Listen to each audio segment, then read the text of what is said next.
Bonjour à tous, c'est Lou Pronos et aujourd'hui on se retrouve pour une nouvelle vidéo et donc de nouveaux pronostics sur ma chaîne YouTube. Alors pour ceux qui connaissent pas Lou Pronos, c'est une entreprise spécialisée dans les paris sportifs et plus précisément dans le domaine du tennis. Donc on essaie de vous lâcher des pronostics tous les jours et que ce soit le plus safe possible. Donc c'est une chaîne 100% tennis.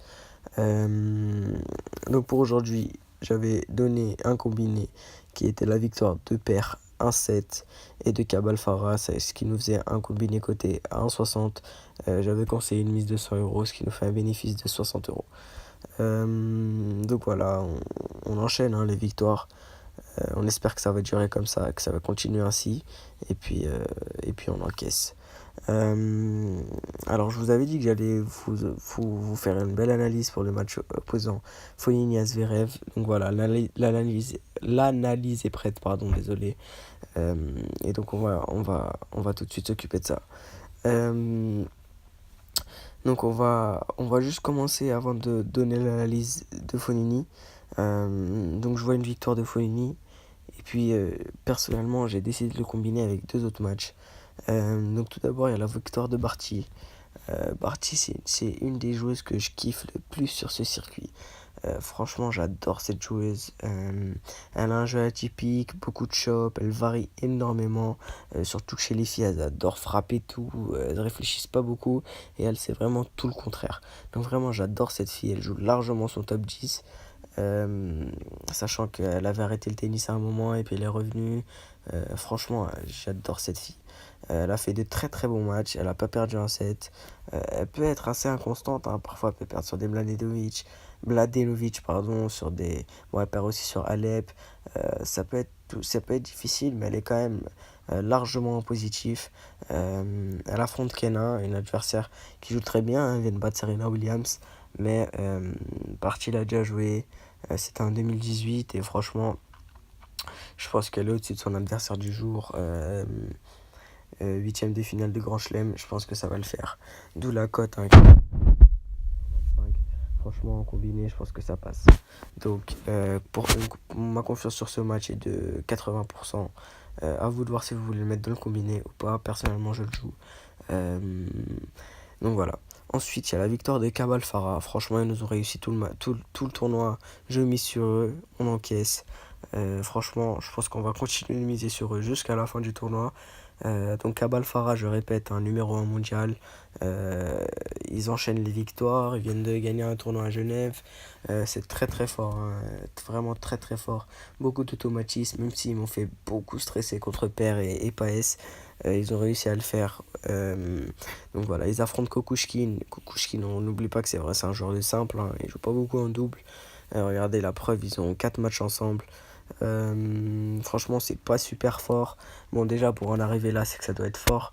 Mais je pense que c'est encore pas assez fort pour Cabal Farah, qui eux sont, voilà, comme je l'ai dit, numéro 1 mondial.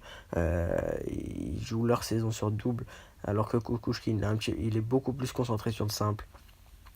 Donc voilà, je pense qu'à l'expérience et à la différence de match, je pense que Cabal Farah vont gagner. D'où la cote, hein, qui est à 2,122, 1,20, 1,22, ouais, sur Winamax. Donc voilà, je pense que c'est cadeau aussi. Donc ma confiance sur ce pronostic est de 85%. Donc voilà, c'est parti. On va débuter l'analyse beaucoup plus précise que celle que je viens de faire. Par rapport au match opposant Fognini, donc 12e mondial, à Alexandre Zverev, 5e mondial. Donc voilà, c'est parti. Donc on va commencer par Fognini. Donc Fognini, 12e mondial. Il a un bilan simple de 16 victoires et 10 défaites, dont un titre à Monte-Carlo, avec 12 tournois disputés. Donc pour ceux qui ne connaissent pas Fognini, il a un style de jeu adapté à toutes les surfaces, même s'il a une grosse préférence pour la terre battue, parce que voilà, c'est un joueur assez complet. Il lifte pas mal en coup droit, franchement ça part très très bien de la raquette. C'est vraiment très agréable à jouer, j'adore aller le voir jouer. Très beau toucher de balle aussi, voilà, comme je viens de le dire, il est vraiment très complet. Il peut très bien jouer sur dur, très bien jouer sur terre. Son plus gros défaut, je pense, c'est même pas un défaut, parce que voilà, il est quand même top 15 mondial. C'est que c'est son service, hein. Il peut vraiment être inconstant au service. Et puis surtout son irrégularité dans la saison.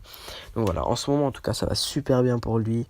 Il est en confiance, bref, on va revenir sur ça.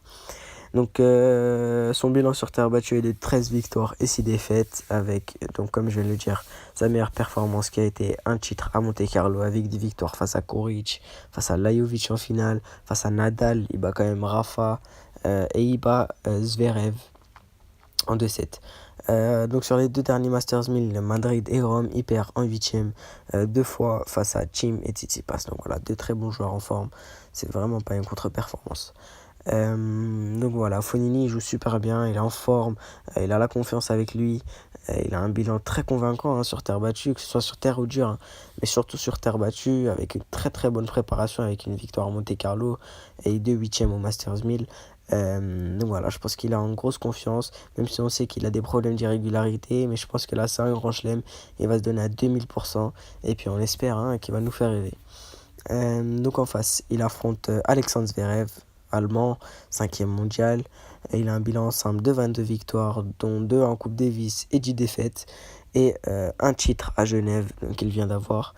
Et une finale à Acapulco avec un bilan de 12 tournois disputés. Donc pour ceux qui ne connaissent pas Alexandre Zverev, donc il a un style de jeu adapté à toutes les surfaces. Son meilleur coup, c'est le revers. Et il bouge très bien pour sa taille. Il bouge vraiment très bien. D'ailleurs, il s'est musclé. Quand il était arrivé sur le circuit, il était vraiment tout maigre. Là, il s'est assez musclé. Il bosse beaucoup. Mais voilà, en ce moment, ça va pas fort. Il a des problèmes à l'extérieur du tennis. Il a un procès avec son ancien coach, je crois. Donc voilà, c'est assez compliqué. Et surtout, il est en manque de confiance. Il joue vraiment pas bien. C'est pas qu'il joue pas bien, mais il a du mal à gérer ses matchs. Il s'en sort là en ce moment avec des matchs très très compliqués en 3-7, que ce soit à Genève sur le tournoi qu'il gagne, où il gagne en sauvant des balles de match, par exemple en finale en 3-7, et que ce soit là où il mène 2-0, par exemple 2-7-0 face à Lajovic, et il se retrouve à gagner 3-7-2, et même chose pour Milman. Donc voilà, par contre, niveau fatigue, les deux, j'ai regardé, ils ont les mêmes heures de jeu. Donc voilà, c'est à peu près la même chose niveau fatigue.